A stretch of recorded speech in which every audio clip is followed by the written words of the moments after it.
Pues, bueno, buenas tardes a todos y a todas. Gracias por estar aquí, porque son unas horas un poco así y, en fin, que la ciudad de Vitoria invita a caminar y a pasear. Así que enhorabuena por estar aquí y daros las gracias por querer escuchar a vuestras compañeras que van a presentar sus comunicaciones. Tenemos, como habéis visto, una comunicación virtual, que será la tercera, que es Noelia. Y vamos a empezar. Bueno, esta mesa en principio es toda sobre el envejecimiento. Vamos a empezar por una comunicación que nos va a presentar. Esperar, que no lo he puesto con esto del Skype, no he puesto las diapos. Disculpad un momento. Ahora sí. Nos va a presentar la primera comunicación Ana Sofía Fernández Ribeiro, que es enfermera en la Fundación Instituto San José de Madrid. Ella es máster en Ciencias de la Salud y es doctora por Fisiología de la Universidad Complutense de Madrid. Y nos va a presentar su comunicación titulada Estado nutricional de pacientes ingresados en una unidad de cuidados especiales. Te la pongo y cuando quieras. Espérate, así, ver. Aquí. Buenas tardes. En primer lugar, agradecer al Comité Científico por darnos la oportunidad de presentar aquí nuestro trabajo titulado Estado nutricional de pacientes ingresados en una unidad de cuidados especiales. La malnutrición es el estado de nutrición en el que una deficiencia de energía, proteínas y otros nutrientes causa efectos adversos medibles en la composición y función de los tejidos, órganos y en resultado clínico. Afecta fundamentalmente a sujetos hospitalizados, donde la incapacidad de la enfermedad son comunes y donde se toma la designación de desnutrición hospitalaria. Los principales factores predisponientes para padecer de una malnutrición pues es la edad avanzada, estados de morbilidad, presencia de enfermedad de base, polimedicación, pérdida de peso, disminución de ingesta hídrica y deterioro funcional y o cognitivo. A través de la revisión de la literatura hemos visto datos de prevalencia de la malnutrición que son bastante significativos. Alrededor de un 30-50% en pacientes hospitalizados de todas las edades, aumentando a medida que se prolonga la estancia hospitalaria. Alrededor de un 4% hasta un 17% en personas no institucionalizadas, un casi 8% hasta un 27% en pacientes ancianos que viven en residencias para mayores, de un 22 a un 57% en ingresos hospitalarios y de un alrededor de 15% hasta un 23% en pacientes incluidos en programas de atención domiciliaria de atención primaria. Estos datos nos ponen de manifiesto que la malnutrición es un problema grave, con complicaciones que traen complicaciones para el paciente y consecuencias sociosanitarias y económicas. Se conocen varios tipos de malnutrición. La malnutrición calórica, que se caracteriza por una desnutrición crónica, por falta o pérdida prolongada de energía o nutrientes, que se manifiesta principalmente por la pérdida de peso y tejido adiposo, donde todos los parámetros antropométricos se encuentran alterados. La malnutrición proteica, que se caracteriza por una desnutrición aguda por estrés, que se da por una disminución de aporte proteico o aumento de necesidades. La principal manifestación de dicho tipo de malnutrición es la pérdida de proteínas viscerales. Aquí los parámetros antropométricos pueden estar en los límites normales. Hay la malnutrición mixta, que es la que aparece con desnutrición crónica previa a la situación de estrés. Esta es la más común en el medio hospitalario. Y por último, los estados carenciales, que se caracterizan por una deficiencia aislada de oligoelementos o vitaminas, generalmente asociados a un tipo de desnutrición descrita. La desnutrición es un factor de riesgo interno para favorecer el desarrollo de úlceras por presión, siendo esta una de las complicaciones más frecuentes en los pacientes con una inmovilización prolongada. Por lo tanto, se considera que la nutrición juega un papel importante tanto en la prevención de úlceras por presión como en lo que es en la cicatrización de dichas heridas. Por ello, nos hemos propuesto a conocer el estado nutricional de los pacientes hospitalizados en la unidad de cuidados prolongados continuados de la Fundación Instituto San José de Madrid, como bien estudiar la evolución del estado nutricional durante el ingreso hospitalario hasta el momento del alta del paciente. Para ello, se ha llevado a cabo un estudio descriptivo de carácter prospectivo, donde se incluyeron todos los pacientes ingresados en la unidad de cuidados continuados durante un periodo de 6 meses. Se han recogido variables clínicas y sociodemográficas, utilizando como herramienta para la valoración del estado nutricional el MNA, el Mini Nutritional Assessment, que lo aplicábamos al ingreso del paciente al momento del alta.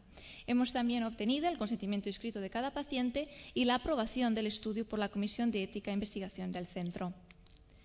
El MNA constituye una primera parte, el llamado cribado, que si obtenemos una puntuación mayor a 11 puntos, se considera que el paciente presenta un estado nutricional normal.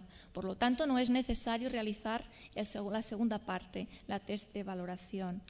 Sin embargo, si esa puntuación es inferior o igual a 11 puntos, el paciente presenta un riesgo o malnutrición, por lo que es necesario completar la segunda parte, el test de evaluación, para obtener realmente una apreciación precisa del estado nutricional del paciente.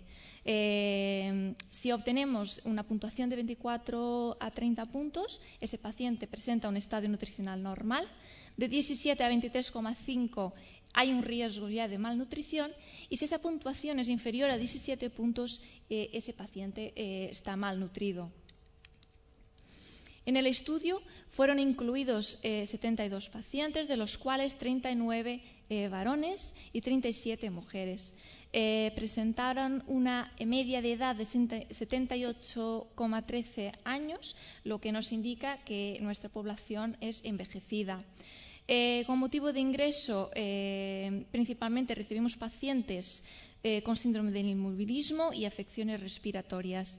También hemos observado que gran parte de nuestra muestra, nuestros pacientes, son pluripatológicos de carácter crónico, donde los antecedentes personales principales son como la diabetes, hipertensión arterial, patologías cardiovasculares y patologías respiratorias. A través del MNA hemos observado que nuestra muestra, o sea, 100% de nuestra muestra, presentaba riesgo o malnutrición.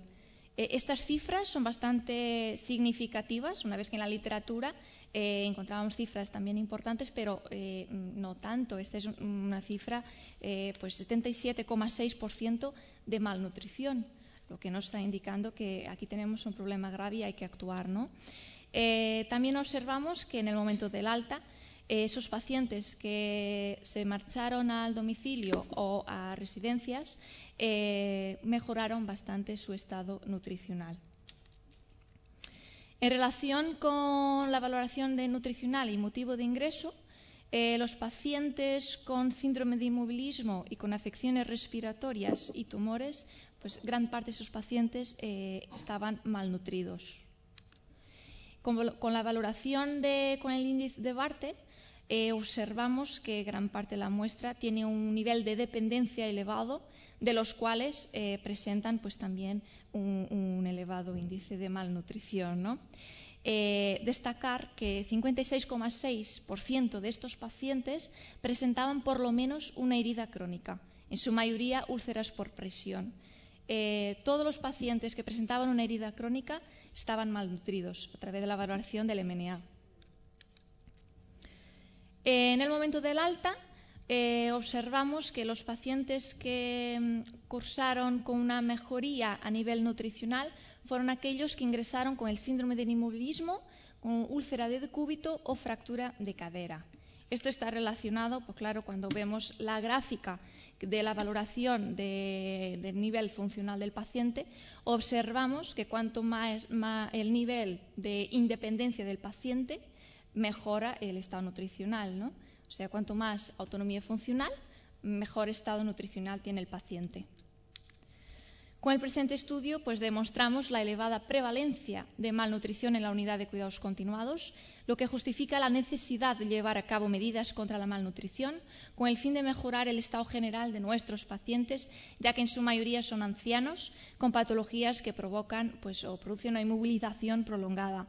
De esta forma, se podría aplicar un soporte nutricional adecuado al tipo de desnutrición diagnosticado de manera precoz, disminuyendo de esta manera las complicaciones asociadas, como es, por ejemplo, el desarrollo de úlceras por presión.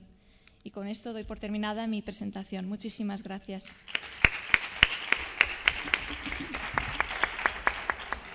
Muchas gracias por tu presentación. A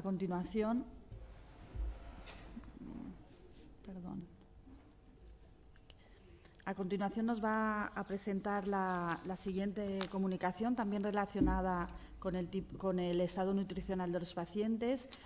Mariona Rocaspana Gracia, ella es enfermera, doctoranda por la Universidad de Lleida y máster en investigación.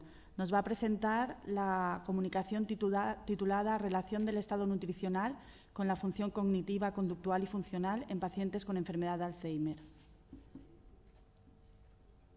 Cuando quieras. Tienes el mando, ¿no? Sí. Hola, buenas tardes. En primer lugar, dar las gracias al comité organizador y científico por darnos la oportunidad de presentar este estudio. Y lo que hemos querido investigar en este estudio ha sido la relación del estado nutricional con la función cognitiva, conductual y funcional en pacientes con enfermedad de Alzheimer. Hoy en día, la población está incrementando de forma importante, dado que las expectativas de esperanza de vida cada vez son más importantes y más elevadas. En España, al igual que las poblaciones del sur de Europa, el envejecimiento de la población se caracteriza desde el punto de vista demográfico por un aumento de la esperanza de vida en los mayores de 65 años. Estos datos nos reflejan que en un futuro cada vez habrá más personas de edad avanzada y muchas de ellas con demencia. Y se conoce que una de las demencias más comunes es la enfermedad de Alzheimer. La enfermedad de Alzheimer es una enfermedad neurodegenerativa en la que se caracteriza la presencia de muerte neuronal, pérdida de sinapsis y una atrofia cerebral. Actualmente no se conoce con exactitud su etiología, pero se sabe que es una patología multifactorial en la que interaccionan factores de tipo genético con otros ambientales y del estilo de vida que pueden ser susceptibles a cambios, como por ejemplo la dieta. Además, es la causa más frecuente de deterioro cognitivo en las personas mayores de 65 años y la incidencia incrementa con la edad. Además, se sabe que la prevalencia en la población mayor de 65 años oscila entre el 6 y el 8%. Pese a vivir en una sociedad desarrollada, existe un cierto riesgo de malnutrición, sobre todo en subgrupos de la población, como es la población anciana. En nuestro país, la prevalencia de desnutrición en personas que viven en la comunidad se sitúa alrededor del 3%, y una cuarta parte de las personas mayores de 65 años están en riesgo de malnutrición. Así pues, se debe tener en cuenta que los pacientes con enfermedad de Alzheimer acostumbran a cambiar sus hábitos dietéticos, generando malnutrición, pérdida de peso y caquexia. Y desde el punto de vista de los cuidados de enfermería, se debe abordar todo esto y elaborar un buen plan de cuidados, ya sea orientado tanto a los pacientes como al familiar y al cuidador principal. Visto todo esto, la hipótesis que se planteó fue que los pacientes con enfermedad de Alzheimer presentan malnutrición o riesgo de malnutrición en un porcentaje más elevado que la población general, y que este peor estado nutricional se correlaciona con la situación cognitiva, conductual y funcional de los pacientes y con el grado de sobrecarga del cuidador.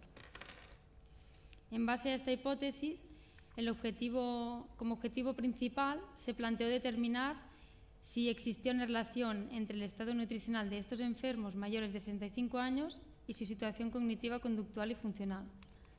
Y como objetivos específicos se quiso conocer el estado nutricional, describir las características de la dieta, evaluar el perfil analítico, así como evaluar el nivel de deterioro cognitivo, el estado funcional y las alteraciones conductuales. También se quiso conocer el grado de sobrecarga de los cuidadores y analizar desde las perspectivas de los determinantes sociales de la salud la situación de malnutrición de estos pacientes.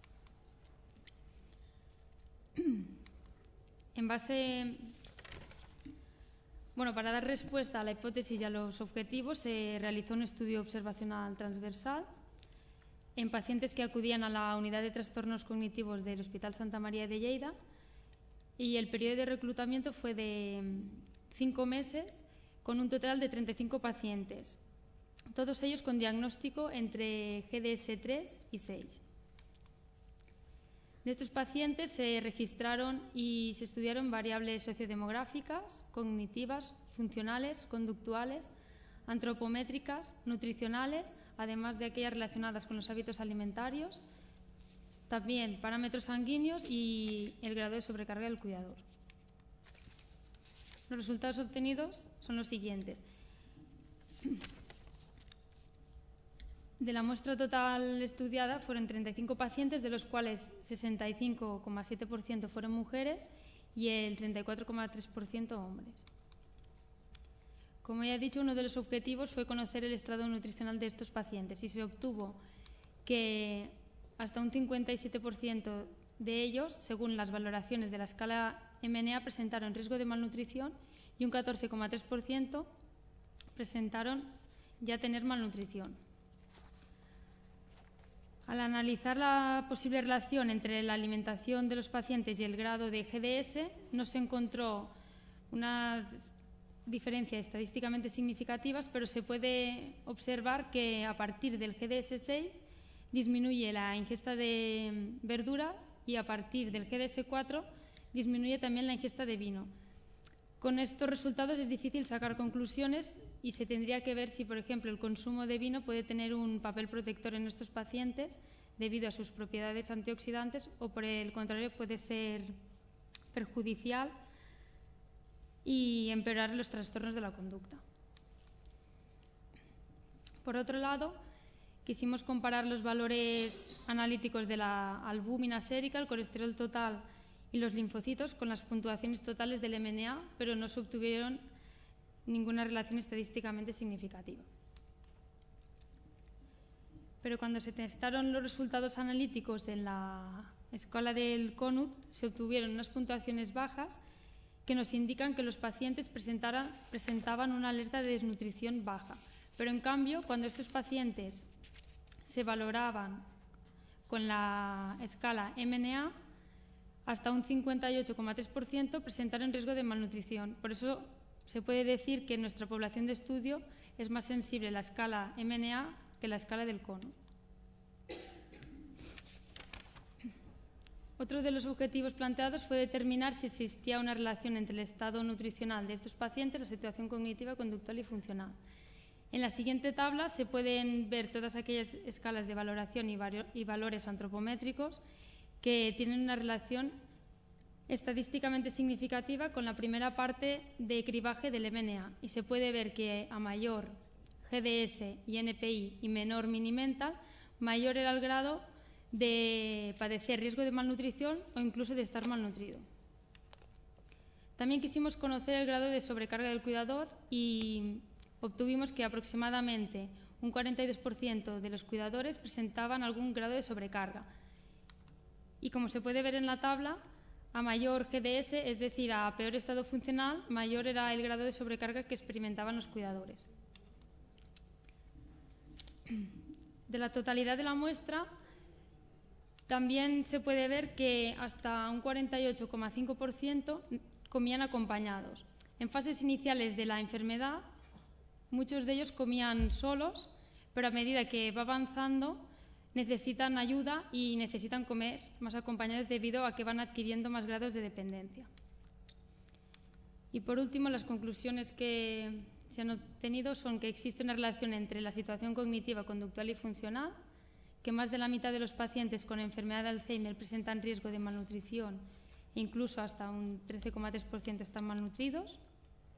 No se observó ninguna relación entre los diferentes grupos de alimentos y las diferentes fases del deterioro cognitivo, funcional y conductual, que no hay una relación estadísticamente significativa entre los valores analíticos y la escala MNA, que casi el 72% de los pacientes presentaron dependencia para la realización de las actividades de la vida diaria y las alteraciones conductuales más frecuentes fueron la depresión, la apatía, la irritabilidad y la agresividad. Además, el grado de sobrecarga de los cuidadores se ve influenciada en los diferentes estadios funcionales de los pacientes y, por último, que la figura del cuidador interfiere y mucho en los hábitos alimentarios y en el estado nutricional del paciente. Muchas gracias.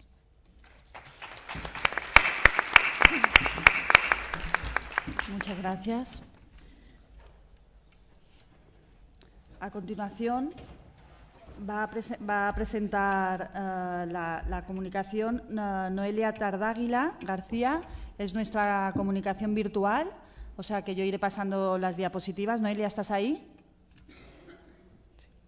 Vale, ella es enfermera, trabaja en la unidad de media estancia del Hospital Virgen de la Torre de Madrid, es colaboradora de la Red de Investigación en Envejecimiento, la RETICEF, de la Fundación de Investigación del Hospital de Getafe. Y nos va a presentar el estudio sobre la incontinencia urinaria, la prevalencia e impacto en mayores de 64 años, que forma parte del estudio Toledo para un envejecimiento saludable. Noelia, cuando quieras. Hola, buenas tardes. En primer lugar, agradecerles la oportunidad de presentar este trabajo y también pedirles disculpas por no poder hacerlo personalmente. Diapositiva 2, por favor. Según la Sociedad Internacional de Continencia, la incontinencia urinaria se define como cualquier pérdida involuntaria de orina que supone un problema social e higiénico y que se puede demostrar de forma objetiva. Además, es un problema creciente influido por el envejecimiento progresivo de la población y se considera un síndrome geriátrico que afecta a la calidad de vida del paciente y también supone un importante coste. Diapositiva 3. Según los datos facilitados por el Observatorio Nacional de Incontinencia, la prevalencia para mayores de 65 años se situaba en un 15% en el año 2009, siendo mayores las mujeres, aunque tiende a igualarse con el varón a partir de los 85 años. Por otro lado, aumenta en presencia de comorbilidad asociada y puede alcanzar el 70% en pacientes que viven en residencia. ¿Ahora se oye? ¿Hola? Vale. En la siguiente tabla vemos la evolución de pacientes diagnosticados de incontinencia urinaria en España entre los años 1997 y 2009. Como vemos, se aprecia de forma clara cómo los casos de incontinencia urinaria se triplicaron en esos 12 años. Diapositiva 4. Cuando hablamos de incontinencia en el anciano, es preciso tener en cuenta sus peculiaridades, ya que en ellos la continencia va a depender no solo de la integridad fisiológica de la micción, sino que en gran medida se va a ver influida por la capacidad funcional. Para ello, se realizará una minuciosa valoración que incluya, entre otros, los siguientes puntos: el almacenamiento y vaciamiento adecuado del tracto urinario, la capacidad cognitiva para percibir el deseo miccional, la movilidad y destreza para llegar al baño y la existencia de barreras que limiten el acceso. Diapositiva 5, por favor. La incontinencia urinaria tiene importantes repercusiones, tanto a nivel médico como social y económico. Entre los efectos más frecuentes se encuentran las infecciones, la aparición de úlceras y caídas, y además aumenta el riesgo de padecer depresión y aislamiento. Y todo ello supone un elevado coste. Diapositiva 6. Bien, en cuanto a nuestro trabajo, el objetivo es describir la prevalencia de incontinencia urinaria y su impacto en la calidad de vida en las personas mayores de 64 años, integrantes del estudio Toledo para un envejecimiento saludable. Diapositiva 7. Se trata de un estudio descriptivo transversal en sujetos mayores de 64 años, pudiendo estar o no institucionalizados. De la muestra de 2.488 que firmaron el consentimiento, se incluyeron 1.972 sujetos y las entrevistas se realizaron entre el año 2008 y 2010. Diapositiva 8. En cuanto a los resultados, la edad media de los sujetos incluidos era de 76,4 años, de los cuales el 72,9 eran mujeres. 612 sujetos contestaron que padecían incontinencia urinaria, siendo la incontinencia mixta la que mayor porcentaje ocupa, seguida de la incontinencia de urgencia. Diapositiva 9. Para valorar el impacto en la calidad de vida, se utilizó una escala numerada del 0 al 10, siendo 0 un impacto nulo en la calidad de vida y 10 el máximo efecto posible. A continuación vemos las diferencias según el sexo y la edad. Diapositiva 10. En cuanto al sexo, pese a no existir gran diferencia, sí se observa un mayor impacto en mujeres que en hombres, tal y como vemos en la diapositiva. Diapositiva 11. Sin embargo, las diferencias son mayores según la edad. Tal y como puede apreciarse, el impacto de la incontinencia varía entre el anciano joven y el anciano mayor, por encima de los 85 años. Diapositiva 12.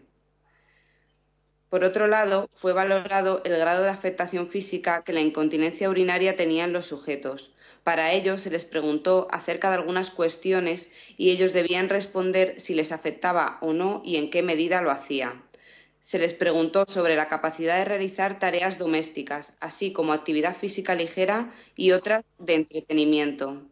En los 3 casos, la mayoría de los pacientes contestaron que la incontinencia urinaria no les afectaba nada. Diapositiva 13. Otras cuestiones que se tuvieron en cuenta fueron la capacidad de la persona para viajar, sus relaciones sociales y si éste se sentía o no frustrado. Nuevamente, en estos 3 casos, la mayor parte de los pacientes contestaron no sentirse afectados ni tampoco frustrados por padecer incontinencia urinaria. Diapositiva 14.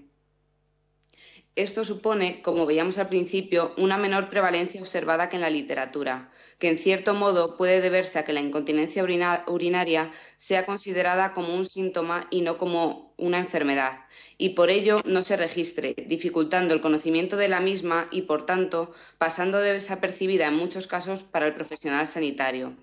Además, a pesar de que la mayoría de los encuestados refieren que la incontinencia urinaria no afecta a su calidad de vida, existe evidencia de que la carga de cuidado es más elevada en estos sujetos, lo que contribuye a la decisión de que el paciente pase de vivir en su domicilio habitual a ser institucionalizado.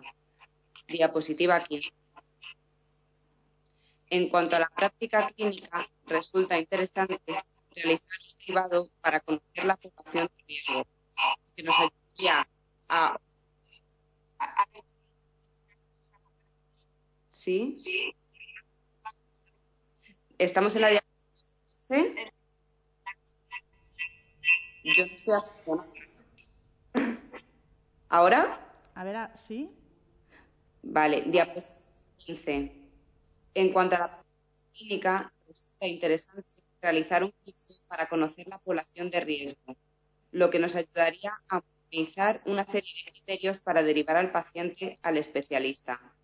Además, es beneficioso realizar una valoración y estudio completos que permita conocer la prevalencia real, el tipo de incontinencia que tiene el paciente y los factores asociados, lo cual va a resultar de gran ayuda a la hora de realizar una planificación cuyos objetivos y actividades se realicen de forma individualizada. En cuanto al tratamiento, se incluyen medidas generales como la educación sanitaria, además del tratamiento tanto farmacológico como funcional, y en caso de no encontrar solución, se aplicarían medidas paliativas, como podría ser el uso de absorbentes. Diapositiva 16. Muchas gracias por su atención. Cualquier duda que tengan, estaré encantada de contestar sus preguntas.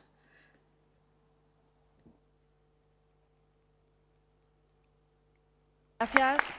Muchas gracias, Noelia. En general, yo creo que te hemos entendido perfectamente todo y se ha podido presentar la comunicación muy bien. Muchas gracias. Pasamos a la siguiente comunicación, que la va a presentar Luisa Ruano Casado. Ella es profesora titular del Departamento de Enfermería de la Universidad de Valencia y nos va a presentar la relación entre el entorno y la calidad de vida en personas mayores. Perdón, vas pasando tú. Si quieres, lo que tú quieras. Buenas tardes. Sí, ahora. Buenas tardes. Pues me uno también a mis compañeras de mesa al agradecimiento al Comité Científico y Organizador por poder presentar esta comunicación. Vamos a hablar de la percepción de la salud y su relación con el entorno en las personas mayores en España. Y debido, como ya ustedes saben, al progresivo envejecimiento de la población en las sociedades modernas y a las particularidades de las personas mayores, se trata de comprender y explicar los factores que influyen sobre la salud, entre los cuales se encuentra precisamente el entorno. Y así tenemos, en cuanto al envejecimiento de la población en España, como se ve en la diapositiva, pues ha ido aumentando a partir de 65 años de un 9,7% a un 16,9% en el 2010 y se prevé un 30% en el año 2050 según Jiménez y Vilaplana.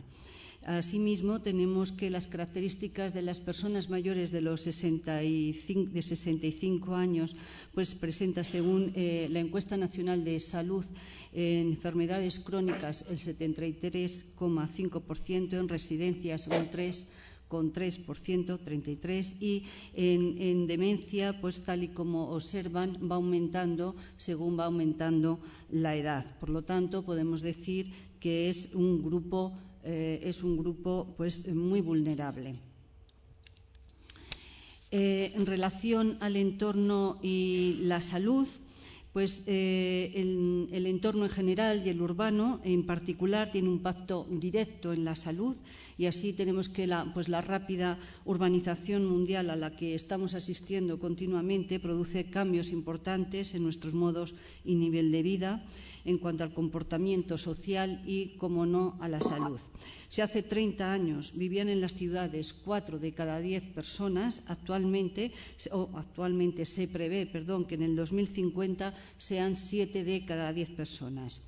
Por otro lado, la Organización Panamericana de la Salud ya en el año 2000 destacaba la importancia que la vivienda tiene sobre la salud, y así definió la vivienda saludable partiendo de distintas características, como por ejemplo características de la vivienda saludable para la protección contra las enfermedades transmisibles, contra lesiones, intoxicaciones, para reducir el estrés psicológico y, como no, algunos factores reconocidos en el ambiente como la contaminación atmosférica, el ruido y la escasez de zonas verdes. Llegados a este punto, por lo tanto, el objetivo principal que hemos considerado para este trabajo es relacionar las características del hogar, de la vivienda y del entorno con la percepción de la salud de las personas mayores de 65 años.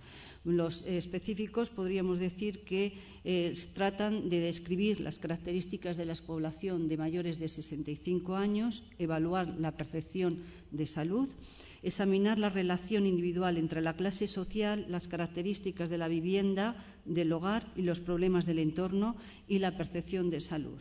Y, por último, evaluar la relación simultánea de todas las variables de interés con la percepción de salud. El material y método es un estudio transversal descriptivo de la Encuesta Nacional de Salud del año 11-12 y en relación de las bases de datos del adulto y del hogar en personas mayores de 65 años. Como saben, la Encuesta Nacional de Salud consta de 3 cuestionarios para niños hasta 15 años, de adultos y de hogar.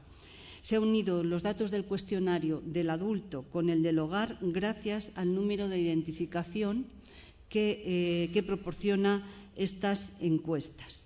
En cuanto a la variable respuesta, la percepción de la salud, el estado de salud autopercibido, en los últimos 12 meses, como saben que es subjetivo, pero también saben que es predictor de la mortalidad. y como variables explicativas las sociodemográficas y las relacionadas con el entorno.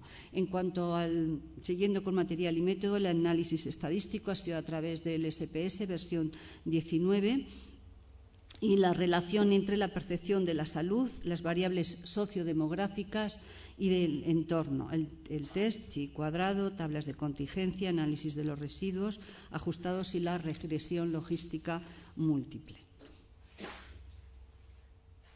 Perdón, creo que he saltado esa diapositiva, se me había pasado, en relación a el material y método. En cuanto a resultados, pues tal y como tienen la descripción de la muestra, tienen que más el 62,8% son mujeres, el resto son hombres, y en cuanto a la edad, pues van viendo que va disminuyendo el porcentaje en función de la edad.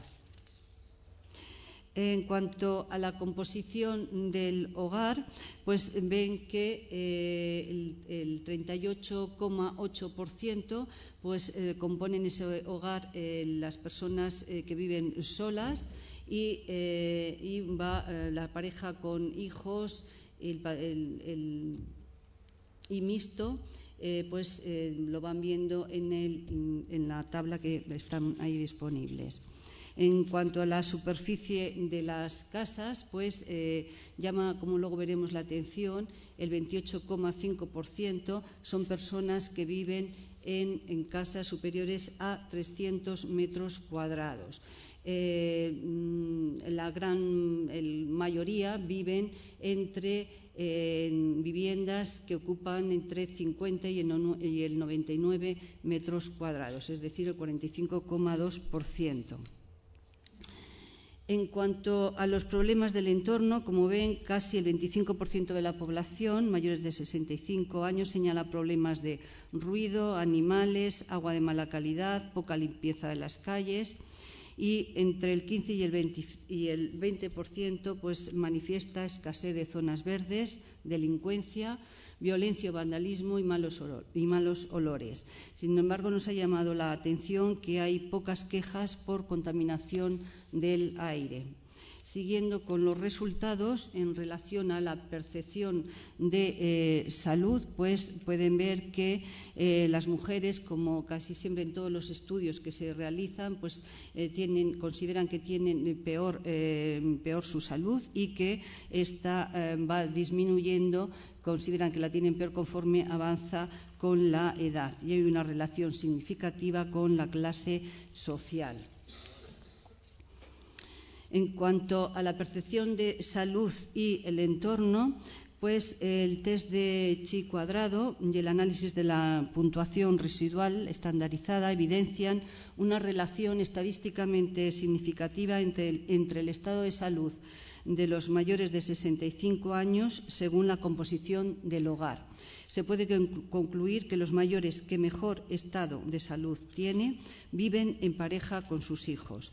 Asimismo, la proporción de la categoría muy bueno y bueno va incrementando con los metros cuadrados de la vivienda hasta medir los 299 metros cuadrados, y de una manera inversa cambia la proporción de personas que califican su estado de salud como malo, muy malo o regular. En el grupo que vive en casas grandes, mayores de 300 metros cuadrados, parece ser que más personas experimentan su estado de salud como regular, malo o muy malo. En cuanto al modelo predictivo de la percepción de la salud, se ha realizado una regresión logística múltiple, y la variable de respuesta, pues percepción de la salud, se ha dicotomizado, pues de muy buena a buena frente a regular, mala o muy mala, en dos categorías. Y en relación a las variables explicativas, el modelo inicial, la relación significativa con el test chi cuadrado, categoría de referencia, ha sido la mejor percepción de salud.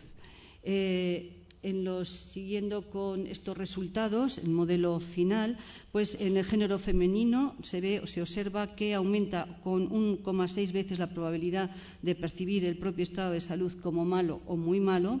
El grupo de edad que mejor percibe su salud en los análisis anteriores es el grupo de 66 a 69 años y pueden observar que entre la edad de 80 años y más consideran que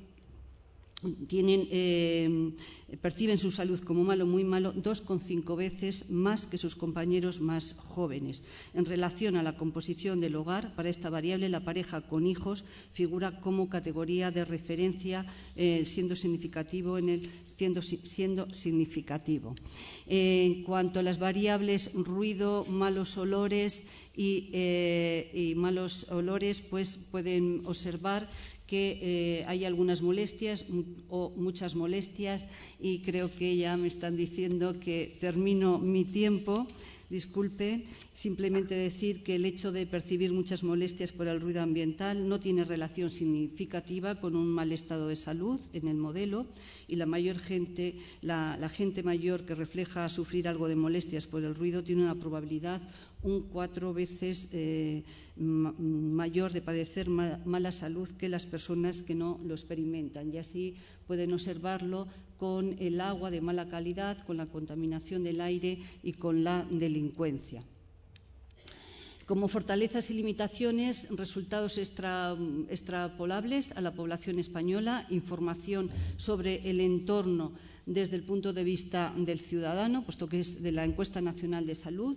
Solo las limitaciones, pues solamente personas empadronadas. Faltan más datos objetivos sobre el entorno en relación a los datos que obtenemos de la Encuesta Nacional de Salud, multifactorialidad en la percepción de salud, y no se puede establecer relaciones causales. Y como conclusiones, pues el sexo femenino, la edad más avanzada y la clase social, en fin, el tamaño de la casa y los malos olores y el agua de mala calidad y la violencia como factores del entorno, y discrepancia entre factores de riesgo conocidos y la percepción en las personas mayores, como ejemplo la contaminación del aire o la falta de zonas verdes. Discrepan en este sentido.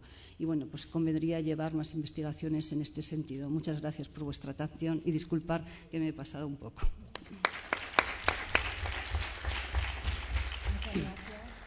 Ya para acabar, nos va a presentar una enfermera residente de Enfermería Familiar y Comunitaria, Ruth Lozano Vidal, el trabajo titulado Implementación de la valoración geriátrica en personas mayores de 64 años en atención primaria.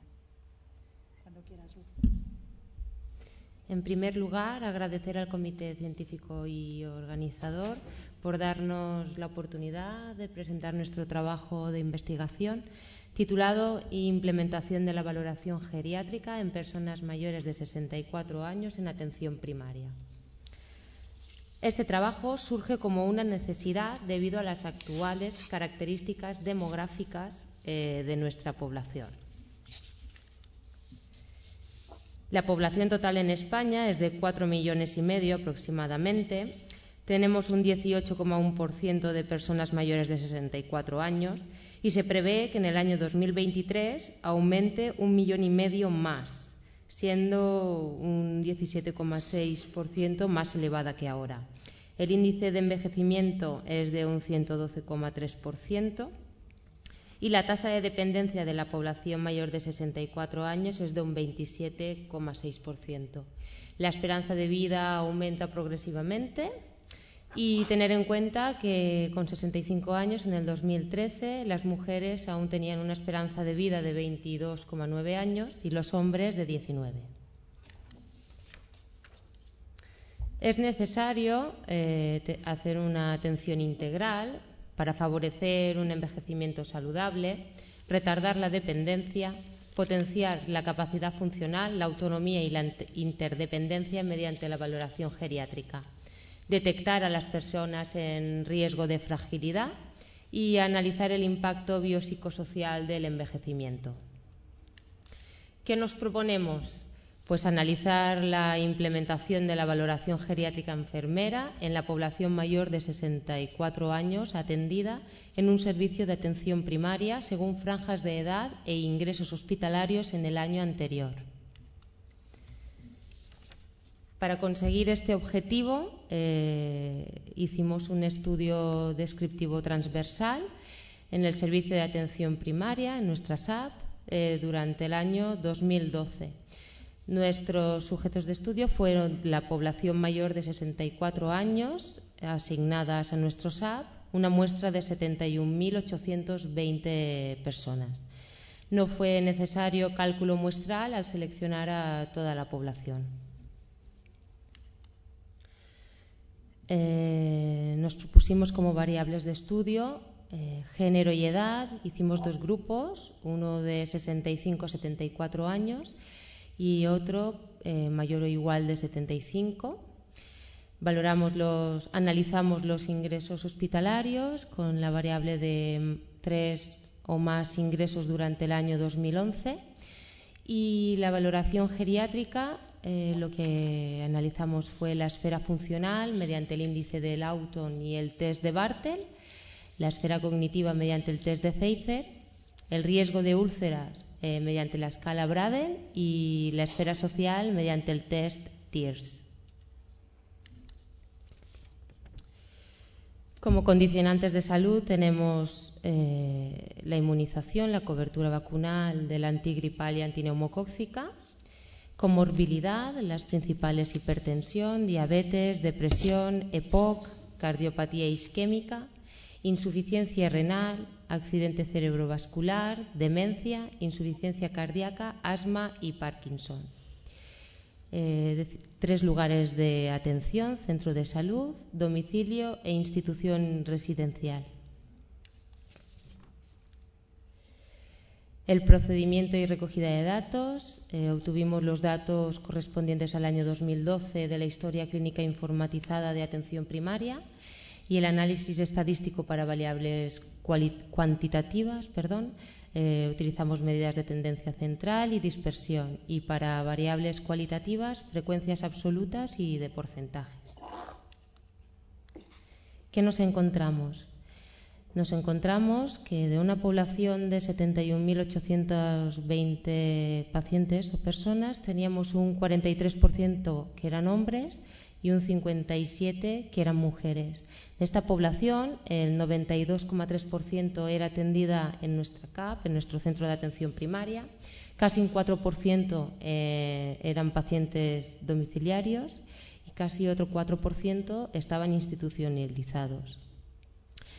Matizar que en ambos grupos la atención en nuestro centro, los porcentajes eran mayores que en el resto de lugares de atención y que obtuvimos en la variable de igual o más de 3 ingresos hospitalarios, que en el grupo de 65 y 74 años teníamos un 24% y en el grupo de mayor o igual de 75 años teníamos un 76%. Al analizar los grupos, los test geriátricos, obtuvimos que el grupo de mayor o igual de 75 años tenía más test realizados, aunque el porcentaje variaba de un 13% aproximadamente a un 23%. Luego, para la población total, obtuvimos estos porcentajes de un 7 a un 13%, y para el grupo de 65 a 74 años no obtuvimos valores superiores al 5% de test geriátricos. La cobertura vacunal de la población total: para la vacuna antigripal tenemos un 57,1% y para la antineumocóxica un 62,8%. El grupo de mayor o igual de 75 años obtuvo mayor cobertura vacunal, con un 65,1% para la antigripal y un 78,5% para la antineumocóxica, Y en el grupo de 65 a 74 años no superamos una tasa de cobertura vacunal del 50%. Las patologías más prevalentes fueron la hipertensión, la diabetes, depresión EPOC, cardiopatía isquémica, insuficiencia renal, accidente cerebrovascular y demencia. Vemos que la hipertensión encabeza el listado con porcentajes de un 53,6% para el primer grupo y de un 69,3% para mayores o iguales de 75 años. Todas las patologías, pues, para ambos grupos eran igual de prevalentes. Lo único que matizar, la patología de accidente cerebrovascular y la patología de insuficiencia renal y de demencia. En la demencia vemos que aumenta un 9,4%.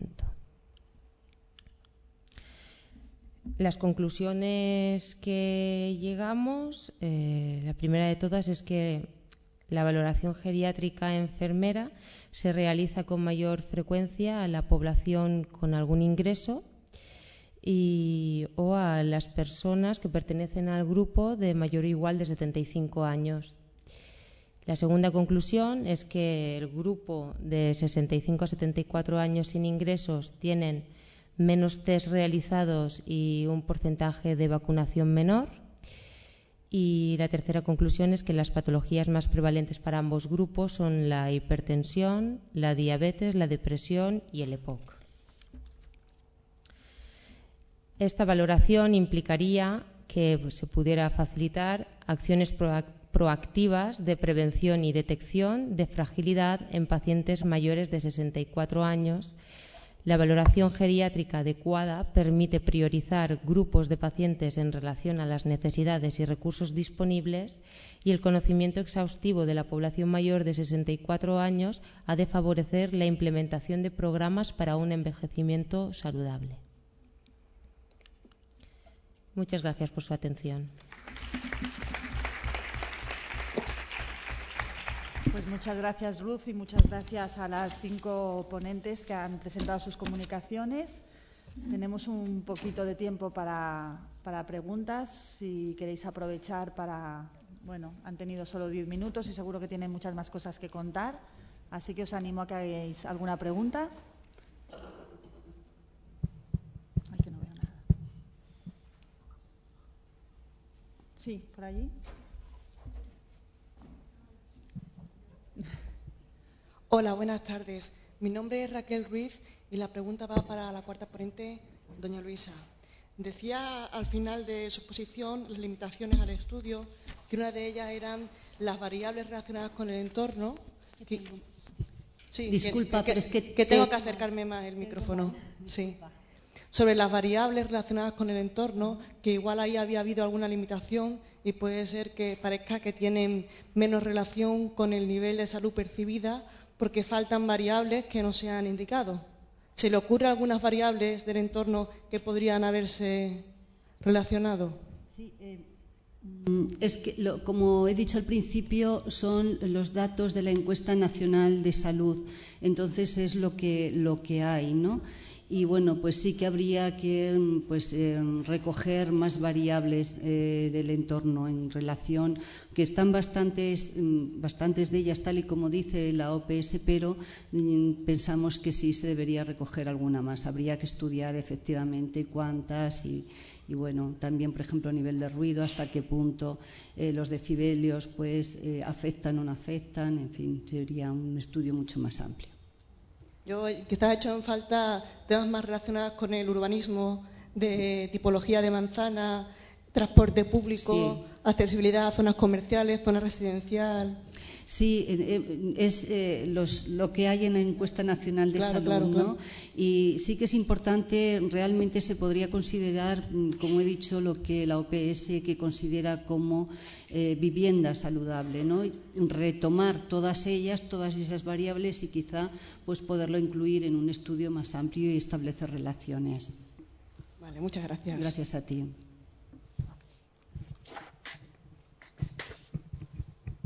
¿Alguna otra pregunta? Bueno, pues voy a preguntarle yo a Noelia. Noelia, ¿sigues ahí? Sí, dime. Mira, a mí me ha sorprendido un poco que no les afectara a las personas que tenían incontinencia en la vida diaria, ¿no? Teníais porcentajes bajos de afectación, ¿no? Entonces me gustaría saber cómo medisteis, cómo se medía en el estudio la afectación para la vida diaria y cómo medisteis el impacto, ¿no? Que también comentabais que el impacto de la incontinencia urinaria me ha parecido a mí que era bajo, ¿no? Entonces, no sé, nosotros habíamos hecho un estudio de prevalencia en Baleares y nos salía en mujeres y nos salía que la afectación para la vida diaria era bastante más alta de lo que vosotros habéis comentado. Entonces, me gustaría saber cómo lo habíais medido. Sí, mira, se utilizó un cuestionario de varias preguntas que estaban al final de las diapositivas y tenían que ir contestando en qué grado les afectaba, si les afectaba poco, moderadamente, mucho o no les afectaba nada en absoluto. Es el cuestionario EuroQL, ¿vale? De calidad de vida. Sí, sí. Entonces, parece ser que puede ser debido a que muchas veces no se trata como un problema real, la incontinencia, como que pasa desapercibido, ¿vale? Entonces, los pacientes pueden que no le dan demasiada importancia, ¿vale?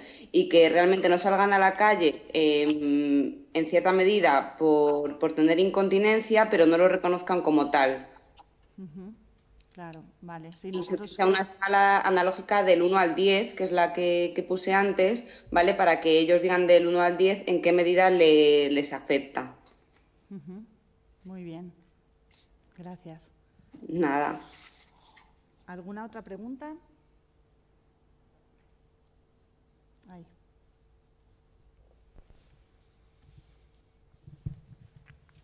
Bueno, mi pregunta es para la última ponente. Bueno, me ha llamado la atención el tamaño muestral de vuestro estudio, unos 71.000 casos. Entonces, bueno, enhorabuena lo primero. Y quería preguntarte cuántos recursos humanos han sido necesarios, aunque no sea una entrevista clínica, que ha sido una recogida de datos de la historia, pero no sé, me llama la atención. Gracias. Vale. Recogimos los datos mediante nuestra historia clínica informatizada y nuestro grupo de trabajo somos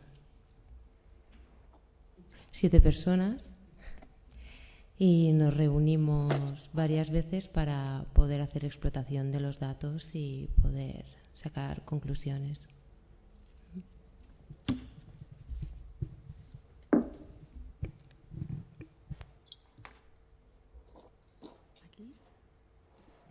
No sé si está... No. ¿Alguna otra pregunta?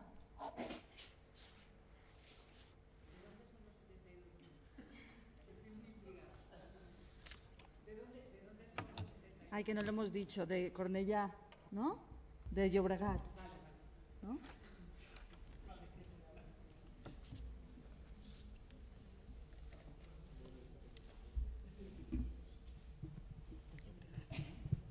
Hola, buenas tardes. Soy una de las enfermeras implicadas en el estudio. Claro, en el equipo de trabajo estaba la propia dirección del SAP en Cataluña, quiere decir Servicio de Atención Primaria o Gerencia, no tanto, Gerencia no tanto. Comprende una población total de más de 300.000 habitantes, entre los cuales 71.000 son menores de 65 años. La recogida de datos en este caso no ha sido muy compleja porque la historia clínica está informatizada y consiste, la verdad es que, en que el técnico de salud, que también está en el equipo, solicita la autorización de los datos y luego se explotan. No, la verdad es que no. Sí que nos interesaba pues conocer, hace años que estamos intentando implementar pues un programa de atención a la persona mayor. Primero era frágil, complejo y todas las distintas tendencias en servicio de salud que se van dando pues en nuestras épocas, ¿no? Y sí que nos interesaba ver pues qué grado de implementación tiene este impulso por la valoración geriátrica, que ahora mismo pues estábamos más analizando, como estamos más en paciente crónico complejo, pues personas que ingresan, personas mayores, pero sí que la valoración geriátrica pues es la que ya he definido, ¿no? Bueno, no sé si os sirve de aclaración, pero Sí, comprende todo el Bajo Llobregat en el área metropolitana de Barcelona, que quizá no se ha dicho, ni al presentarla a ella, ni tampoco ella ha explicado el ámbito territorial. Gracias. Gracias, Rosa. Noelia, no sé si tú tienes alguna pregunta.